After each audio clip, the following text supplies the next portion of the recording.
কথাটো ক'ম যে এই গানটো মই লাষ্ট গাইছিলোঁ যেতিয়া মই ক্লাছ 10ত আছিলোঁ। আজি বহুত বছৰ পিছত সেই গানটো আৰু এবাৰ গাম।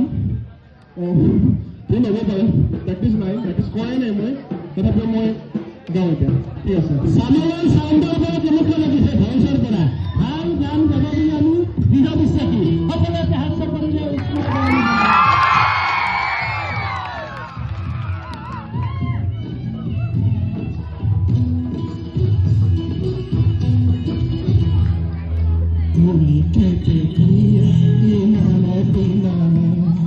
মৰমী বিহুটি সভাগে কৰে কুলি কেনে